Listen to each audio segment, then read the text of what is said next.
Hi, one of SBR Sports Picks. I'm Peter Loshak. We are talking right now with Ian Cameron, looking at the overnight lines in baseball for Tuesday, May 17th. Ian Cameron, there's three games I don't want to ask about specifically. There's a lot of interesting things I'm thinking about, but the first one that I'm sort of scratching my head on, maybe you can shed some light on this, is Washington at the Mets, right? Scherzer against Syndergaard. Scherzer, of course, coming off of the 20 strikeout game. Before that, he was still good, but struggling a little. He certainly wasn't lights out, one of these guys who's lights out every start. You know, his 20 strikeout performance wasn't a huge shock at all. But overall, on the year, he has not been a super reliable stud in the way Kershaw and Chris Sale and others have been. And so he's coming off that 20 strikeout game. And then Syndergaard on the other side, obviously the guy can hit. The guy is, every bit as good as Scherzer, I think, on paper.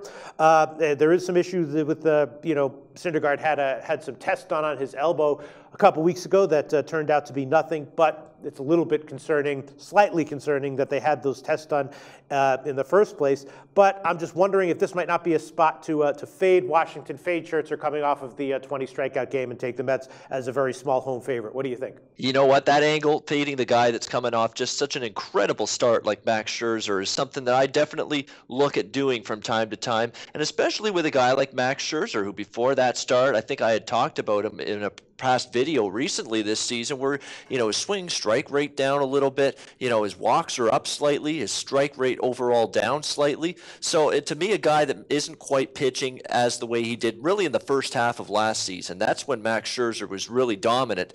And since then, it's been a little bit not quite as sharp from him overall. You got to give him credit for that last outing. He was fantastic, but that Detroit Tigers lineup, they've had troubles this season against power right-handed pitchers a lot of times. So, give Max Scherzer credit for 20 strikeouts. It's a phenomenal performance. I don't want to make it sound like what he did wasn't anything less than extraordinary. That being said, do I expect a little bit of a bounce at least from Max Scherzer off that outing against the Mets? It wouldn't surprise me. The one issue may be that Max Scherzer, has dominated the Mets at times in the past, particularly here at Citi Field. I mean, you look at the two starts he had at Citi Field, 1 run allowed in 16 innings combined, 2 starts against the New York Mets, pitching here in this ballpark. So that could be a little bit of a concern here, but still a guy that I think is going to be tough to duplicate what he did last time out. Syndergaard, you can't complain with what he's done. He's been very sharp for this season for the New York Mets. They haven't actually won as much with Noah Syndergaard on the mound as you would like to see, 4-3 in his 7 starts, but still the numbers are strong. The peripheral numbers are just fantastic. He's keeping the walks low, and he's striking out a ton of guys, 55 strikeouts in 46.1 innings. It tells you all you need to know how he has that swing and miss ability. And we know Washington sometimes, a bit of a free swinging lineup, tends to fly out of their shoes at the plate sometimes when they're facing these guys that have that power delivery. And we know Syndergaard certainly could match up well against them here.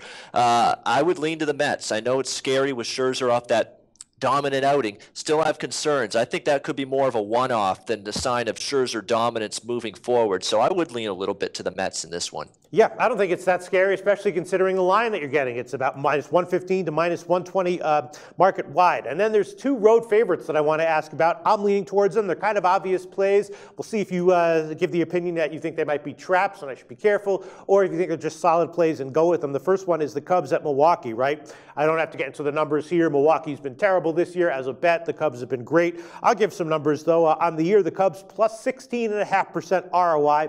Milwaukee minus 12% ROI overall on the year. And that pretty much says it all. The Cubs also plus 40% ROI on the road. So that's awesome.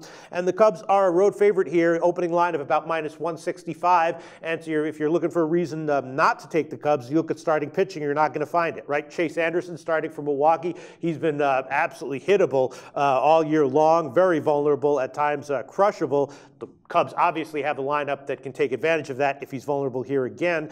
Maybe all things considered, the Cubs at minus 165 on the road isn't that big of a line, and maybe it has some value. What do you think? I'm not looking to make any case against the Chicago Cubs right now. And, no matter what the underdog price may be, especially when they're playing these bad baseball teams, and I certainly put the Milwaukee Brewers in that category. It's just, they've just been playing so well, the Chicago Cubs overall. The pitching has been okay, has been pretty good. It's been their lineup that's really carried them. Their bullpen's also been sharp for the most part this season. But really, I mean, the Chicago Cubs are 27-9, and it's, to me, it's just you're banging your head against the wall more often than not, trying to find spots to go against them, especially when you're talking about a 16-22 Milwaukee Brewer team.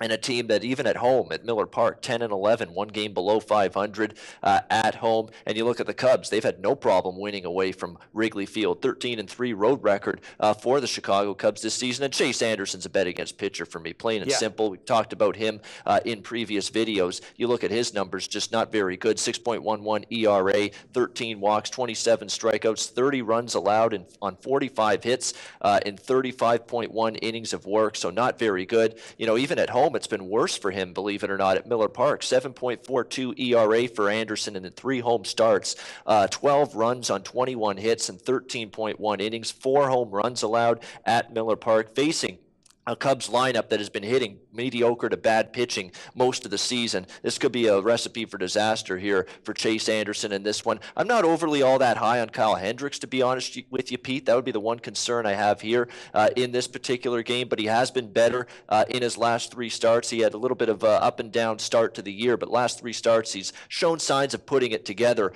1.53 ERA in his last 3 starts, 4 walks to 16 strikeouts during that span, 3 earned runs allowed in his last 17.2 innings of work. Cubs went 2-1 in Kyle Hendricks' last 3 starts. Now, granted, one of those starts came against Milwaukee, so did a good job facing this team before. Will be a second look for the Brewers this season against Hendricks, so you give the hitters maybe a little bit of a better chance to adjust the second time around. That being said, I'd be not interested one bit in the Milwaukee side. Maybe, if anything, we look over the total in this game. I think the Cubs maybe a team here in this matchup that could exceed this total or at least come close to it all by themselves against Anderson. And it wouldn't surprise me to see Milwaukee at least be able to plate a few runs themselves against Kyle Hendricks. So over the total, maybe even more than the side in this one stands out to me. Yeah, that's what I'm thinking for sure. I'm thinking Cubs team total over, and the Cubs on the run line maybe for that game. And then another game with a similar situation, a similar odds profile is Texas at Oakland. Right now, Texas has also been one of the best teams in baseball overall. They're plus 23% ROI on the year, which is great. And we know that Oakland has had problems this year, and especially at home. They're the 3rd worst home team in baseball in terms of ROI, minus 40%. They've been terrible in May, minus 50% ROI. And then you have a pitching matchup that also strongly favors Texas. Hamels, should deal no problem at all in this ballpark. He should have. And then Surkamp has been very vulnerable, giving up a lot of walks for Oakland. And the Texas road favorite line here is not that big. It's minus 135 at most places on the opener. What do you think about taking Texas at minus 135 on the road?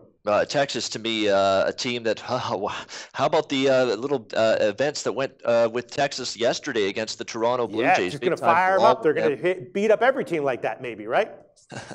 I mean, Texas, to me, it's things like that tend to bolster a team. The tight-knit team, sometimes you brought even closer together as a team. You band together as brothers, so to speak, coming off such an emotional, intense event like what the Rangers went through with the Blue Jays over the weekend with that wild brawl. And they're facing now an Oakland team that, very, very helter-skelter this season. They've had some good moments. They've also had a lot of losing skids, and really, there's been not much consistency. And you look in terms of teams with minimal home field edge in Major League Baseball, Atlanta stands out, obviously, as the front runner in that regard. Tampa Bay, too. They play in half-empty, dead stadiums. Tropicana Field really doesn't give the Rays much of a boost either. Tampa and Atlanta stand out more than anybody. But this Oakland home field doesn't really do much for them either. I mean, it's an empty ballpark most nights. Oakland's performing like it as well. Just 5-11 in 16 home games this season. So there's not much of an edge for the Athletics to be had in this ballpark, and I am not one bit an Eric Surkamp fan. There's nothing that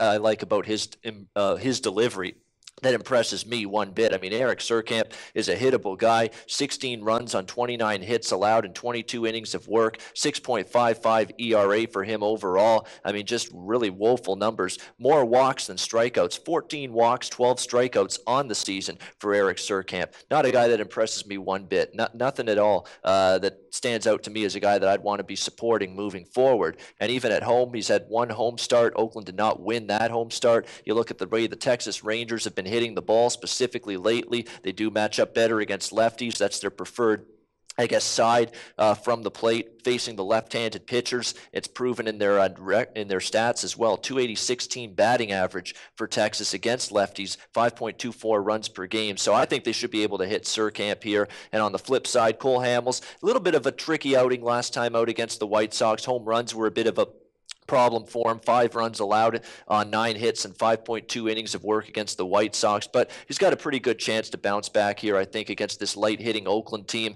Hamels' road record has been really, really strong. 2-0, .69 ERA. Texas has won each of Cole Hamels' 2 road starts this season. He's given up just a single run in 13 road innings pitched this season. It's Texas or nothing for me, an easy call in this one. That's what I'm thinking as well. Ian Cameron, all right, those are 3 games with some nice leans to start off. What else would you like to bring to our attention from the overnight lines for Tuesday, May 17th? Yeah, quick hitters style. We're going to go through a couple of games. Seattle-Baltimore may see some runs in that game, total of about 8.5. Wade Miley facing Ubaldo Jimenez. Jimenez, to me, is really showing some steady decline. Last 3 starts, 6.11 ERA, 13 runs in 17.2 innings, nearly as many walks as strikeouts. Seattle's lineup really had a good week last week and into the weekend against the Angels as well, scoring 30 runs in their last 6 games. They could be able to get to Jimenez. Wade Miley has pitched a little bit better, marginally better in his last few starts, but the home run ball really plaguing him, and that stands out like a sore thumb to me when I see him making the trip here to Camden Yards, facing this power-laden Orioles lineup at Camden Yards. Baltimore's just crushing the ball of late during their current 7-1 streak in their last 8 games where they've scored 52 runs. Miley was a disaster last year at Camden Yards. He was with Boston. He faced the Orioles twice in this ballpark and allowed 12 runs and just 6.1 innings of work over those 2 starts. So over the total of 8.5 makes a little bit of sense to me there. And let's see what we get out of David Price tomorrow night as he is back on the mound for the Boston Red Sox facing the Kansas City Royals. Maybe a buy sign. As much as I ripped David Price last week, and I really did, maybe this adjustment that Dustin Pedroia, of all people, could you imagine that Dustin Pedroia is the guy that pointed out this mechanic flaw in his delivery? What's Carl Willis, the pitching coach, doing there? Is he picking his nose? How come he couldn't figure this one out? And Dustin Pedroia is the one coming forward saying, hey, David Price has to do this to basically improve his delivery. But Pedroia did. David Price listened to it, and he was much better last time out against the Houston Astros. I mean, 1 walk, 12 strikeouts, 1 run allowed, and into the 7th inning he pitched.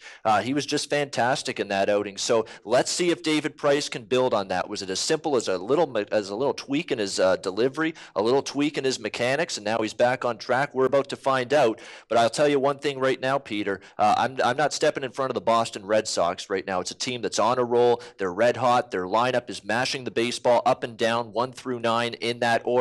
And Kansas City is the polar opposite right now.